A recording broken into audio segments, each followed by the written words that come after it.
महाराष्ट्र में यदि महाविकास अघाड़ी यानी एमवीए सत्ता में आई तो मुख्यमंत्री कौन बनेगा? कांग्रेस के प्रदेशाध्यक्ष नाना पटोले ने कह दिया कि कांग्रेस के नेतृत्व में सरकार बनेगी तो उद्धव गुट के संजय राउत इस बात से बिगड़ गए और कहने लगे कि हम तो नहीं मानेंगे। अब बात सत्तारूढ़ महायुति की। इस गठबंधन में सीएम पद को लेकर के चल रही सुगबुगाहट के बीच बारामती में कुछ पोस्टर्स लगे हैं जिसमें लिखा है प्रदेश के अगले मुख्यमंत्री राष्ट्रवादी कांग्रेस पार्टी अध्यक्ष अजित पवार होंगे। पोस्टर ऐसे समय पर लगाया गया है जब राज्य में राजनीतिक हलचल तेज है और अजित पवार के मुख्यमंत्री पद की संभावनाओं को लेकर के चर्चा हो रही है। इन पोस्टरों के जरिए इस बात का संकेत दिया जा रहा है कि अजित पवार को पार्टी और समर्थकों की ओर से मुख्यमंत्री पद के लिए प्रबल दावेदार माना जा रहा है। अलग अलग जगह लगे इन पोस्टर में लिखा गया है अजित पवार का लगातार 8वीं बार विधायक चुनकर आने के लिए अभिनंदन। बारामती एनसीपी का गढ़ रहा है।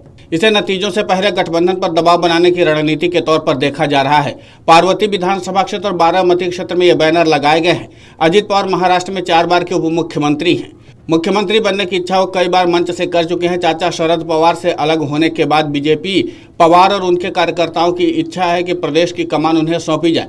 इससे पहले देवेंद्र फडणवीस के कार्यकर्ताओं ने भी उन्हें भावी मुख्यमंत्री बनाते हुए बैनर लगाए थे। विधानसभा चुनावी नतीजों को लेकर के कार्यकर्ताओं का उत्साह चरम पर है। ऐसे में राज्य में भावी मुख्यमंत्री के बैनर दिखने से राजनीतिक माहौल गरमाने की आशंका जताई जा रही है।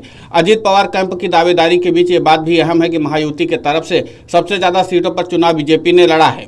288 विधानसभा सीटों में से करीब 150 सीटों पर बीजेपी ने चुनाव लड़ा है। जाहिर है कि सत्ता में यदि दोबारा वापसी होती है तो सबसे ज़्यादा सीटें बीजेपी ही जीतेगी। यानी यदि महायुति की सरकार बनती है तो सबसे बड़े दल के रूप में उभरने के कारण बीजेपी की सीएम कुर्सी पर स्वाभाविक दावेदारी बनती है और देवेंद्र फडणवीस बीजेपी आलाकमान की पहली पसंद भी हो सकते हैं। अमित शाह ने चुनावी रैली में ये बात भी कही थी कि बीजेपी को जिताना है और देवेंद्र फडणवीस को जिताना है। उसके बाद से ये सवाल पुख्ता तौर पर उठ रहा है कि यदि जनादेश में बीजेपी को सबसे ज़्यादा सीटें मिलती हैं तो बीजेपी उस जनादेश के आदर की बात कहकर सीएम की कुर्सी पर अपनी दावेदारी कर सकती है। उस स्थिति में क्या एकनाथ शिंदे अपनी सीएम की कुर्सी छोड़ने पर सहमत होंगे? उनकी शिवसेना की तरफ से यह संदेश नहीं दिया जाएगा। भले ही उनकी पार्टी ने कम सीटों पर चुनाव लड़ा, लेकिन एक तरह से देखा जाए तो मुख्यमंत्री होने के नाते महायुति के तरफ से चेहरा तो चुनाव में वही थे, इसलिए उनकी मुख्यमंत्री की कुर्सी बरकरार रखी जानी चाहिए। ऐसी मांग और दबाव शिवसेना की तरफ से स्वाभाविक है। कहने का आशय यह है कि महायुति में शामिल तीनों प्रमुख दल अपने नेता को सीएम बनाने की कोशिश करेंगे। बस कल नतीजों का इंतजार। यह सवाल इसलिए भी अहम है क्योंकि कुछ एग्जिट पोल में संभावना व्यक्त की गई है कि किसी भी गठबंधन को स्पष्ट बहुमत नहीं मिलेगा, यानी त्रिशंकु विधानसभा की तस्वीर उभर सकती है। उस परिस्थिति के सवाल ये होंगे कि क्या अजित पवार महायुति में बने रहेंगे? उद्धव की शिवसेना और एकनाथ शिंदे की शिवसेना क्या तब भी दूरी बनाए रखेंगे? शरद पवार का रुख क्या होगा? उधर महाविकास अघाड़ी खेमे में मुख्यमंत्री को लेकर खटपट शुरू हो गई है। कांग्रेस नेता नाना पटोले ने कहा कि महाराष्ट्र में कांग्रेस के नेतृत्व में महाविकास अघाड़ी की सरकार बनेगी। ट्रेंड से ऐसा लगता है कि कांग्रेस को ज्यादा सीटें आएंगी, इसलिए सरकार कांग्रेस की अगुवाई में बनेगी। पटोले का बयान शिवसेना यूबीटी के सांसद संजय राउत को रास नहीं आया। राउत ने कहा कि हम महाविकास अघाड़ी की सरकार बनाएंगे, लेकिन सीएम कौन होगा ये एमवीए गठबंधन के सहयोगी तय करेंगे।